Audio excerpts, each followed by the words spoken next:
So when you want to use Docusign to submit multiple offers, it's, like I said, it's not the most straightforward process, but it's not difficult. So here is a room that I created from my previous Docusign training. So for 1234 Main Street, you can see I have all these signed documents. And then down here, I have my purchase and sale agreement. And then I have my signed purchase and sale agreement. But this is for, 1234 Main Street. Let's say I have a client that now wants to submit an offer for 567 Maple Avenue. In the past, in .loop and other systems, your first instinct would be to come up here to go to Add, Docusign Forms, go to GAR Forms, and then you'd want to look up your purchase and sale agreement. Well, it says in use. So it doesn't allow me to add my purchase and sale agreement to my room. The reason is because the way that these forms work in Docusign, so any of the form templates that have a blue icon in the bottom right-hand corner, is think of these forms as templates in that you can use them multiple times and you can update them multiple times anytime there's a change. And it's really the signed PDF that is what is going to matter for submitting for compliance review.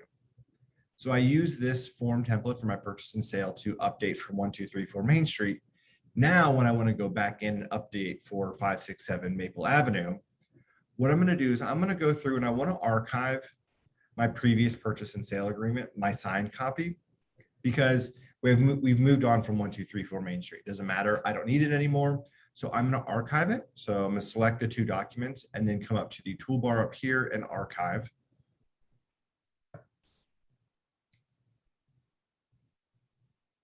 Now, what I can do is I can open up the purchase and sale agreement, or I could go to the details tab and I could update all the details here. So all of the information from the details tab is what will pre-populate in the actual GAR form. So I'm going to click edit here. And then I'm going to update my name of my room because it doesn't need to be 1234 Main Street anymore. I'm going to update my MLS ID. So just make up some numbers here. Let's do 567 Maple Ave. We'll do this in Smyrna, Cobb County. So it'll be 30080, and this was built in 1985. Let's just say for now, I don't know any of this information. Offer details. So we want to submit an offer of 375 today. I'm just going to remove this. Hold over the earnest money. We can leave that as First Atlanta. And then our close date, let's do September 16th. So we want to do a 45-day close. All right, so once all that information has been updated, I can also come up here. I could update any of the information about the buyers or sellers. Now, this example, right now, this shows me as a listing agent because for the example from my Docusign class, I set that up as a listing agent, but really it's the same process, just to go in, update your buyer's information here. And then the buyer's agent, Jane Smith. So it'd be the same process. So I could just update this. We do Sonia Martinez, and then we'll just do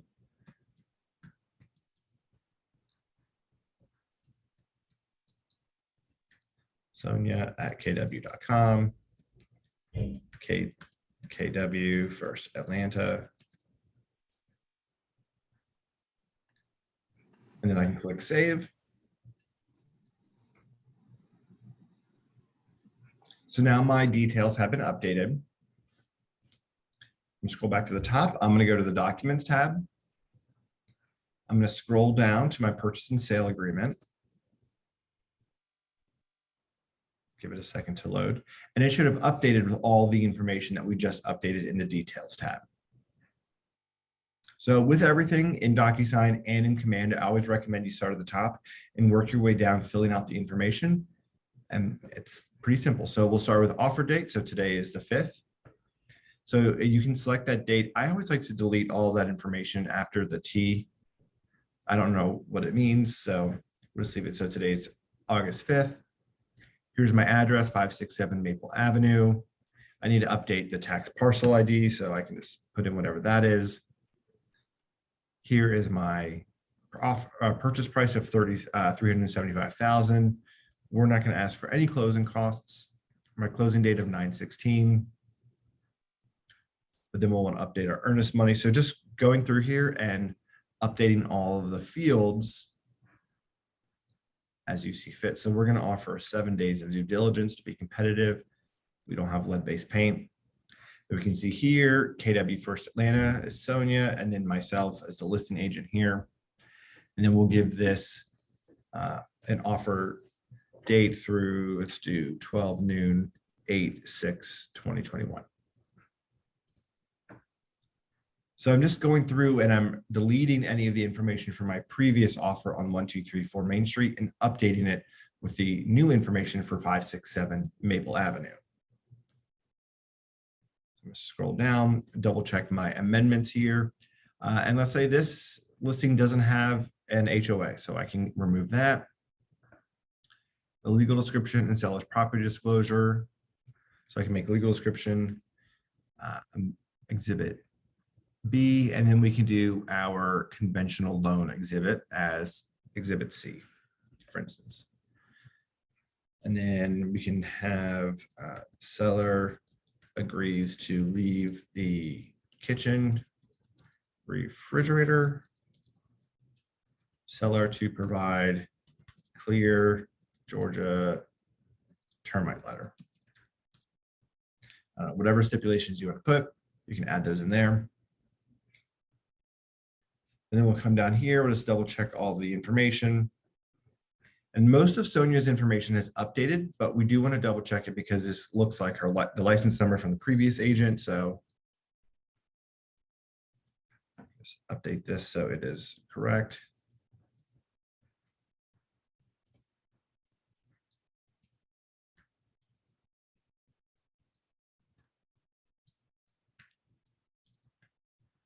And then you can put in the rest of the information as well. And then click Save and Close.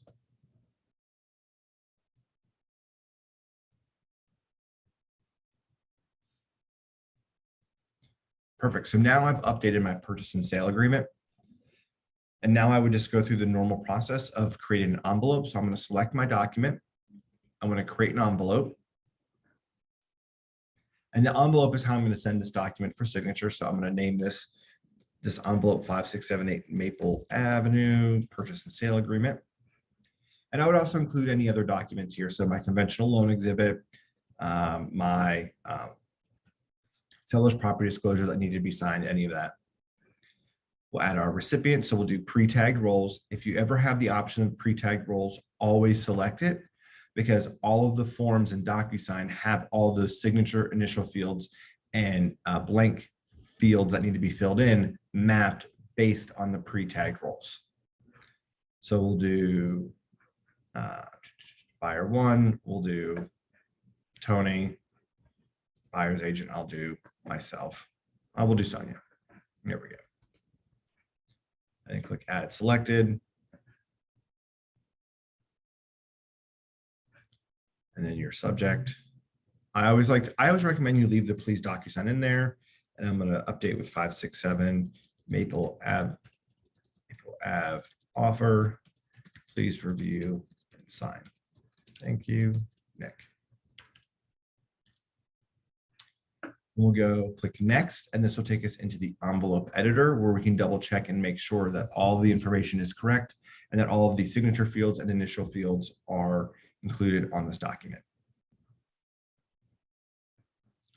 Over on the right-hand side, you can see little thumbnails in the top left-hand corner. You can see little tabs in the top left-hand corner of the thumbnails, and that lets you know that there's going to be some type of initial or signature required on that page.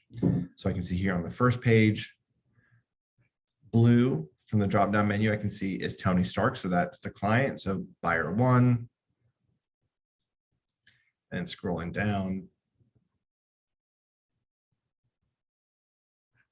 you can just go through the thumbnails. And then we have all the signature information. And we are good to go. So our next step would be to send this, and this would send for signature. I'm going to back out of here because I don't actually want to send it. I don't know who Sonia at KW is. And then I can click save and close up here. And I can always come back to this draft envelope if I wanted to.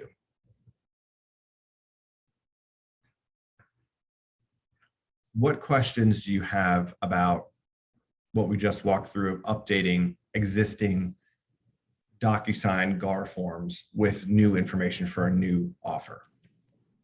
Yeah. I have a question. Yeah. So we are submitting another offer for a different property, and so we archive the purchase and sale, get that. But then, you know, besides the loan is going to be the same, the loan document, the seller's disclosure is going to be different. So what are we doing? Are we getting rid of the seller's disclosure for 123 Main and then uploading 567 Maple? Yes. Or so we're doing all of that. And then, okay, so what happens if 123 Main comes back and says, hey, this is now available again?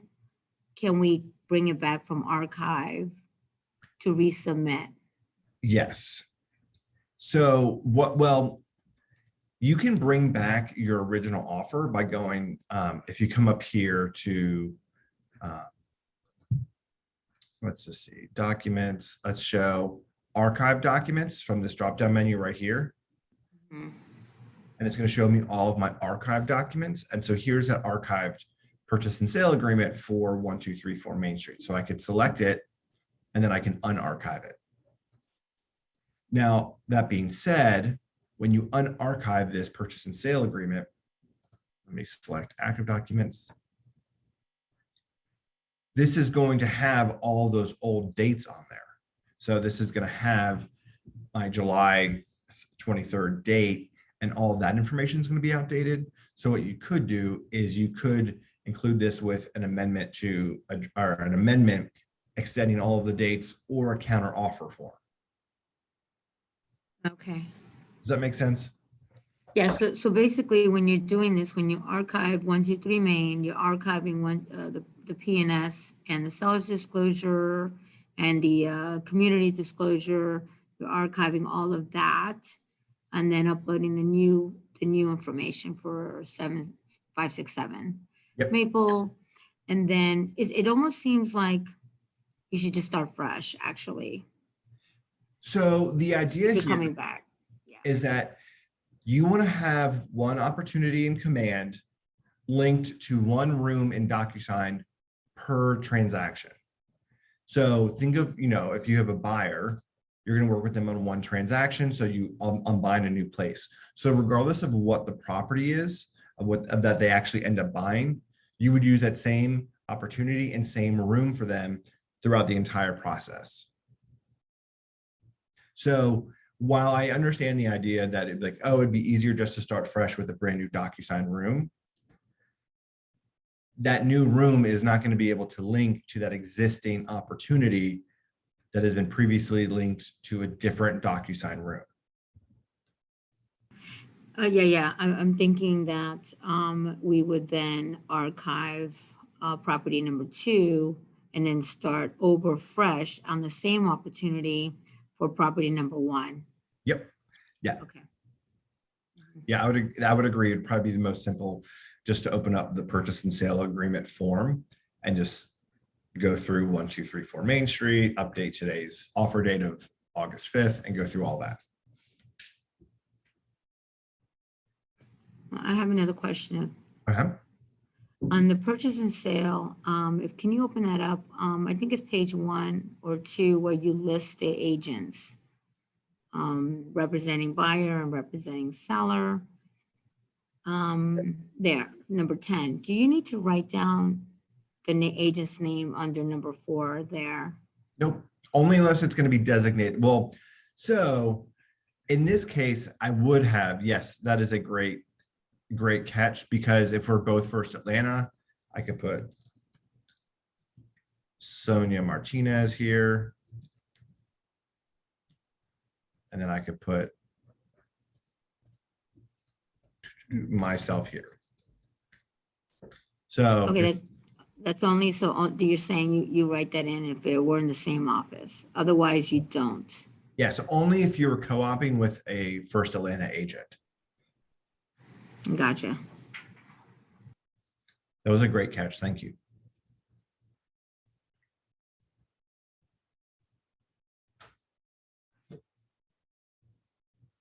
Any other questions about using Docusign for multiple offers?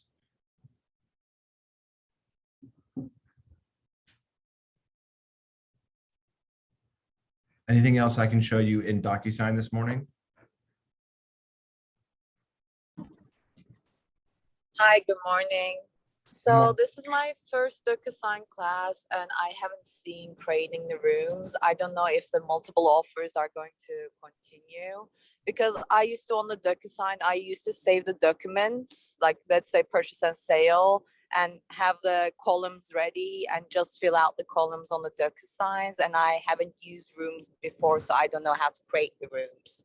So I don't know if anybody has a question, or I don't know if there's going to be another lesson about this. But if we don't have anything else to do during this class, can we talk about that a bit? If it's okay. So actually tomorrow morning at 10 a.m., I'm doing a full Docusign class that goes step by step from starting in command. How do you create the opportunity to create the room, and then go through the entire process of adding documents, sending them for signature, and uploading them back into command. Perfect. Thank you so much. Okay, see you tomorrow at 10 then. About Yeah, I think I need help with the same thing, so I'll be on that as well. Yeah, this is kind of like a Docusign 2.0. So after you've gone through the initial training, how to, learn some other skills in there. But tomorrow morning at 10 will be perfect for that. Okay, great. Oh, awesome. Thank you so much. You're very welcome. Anything else I can help with this morning?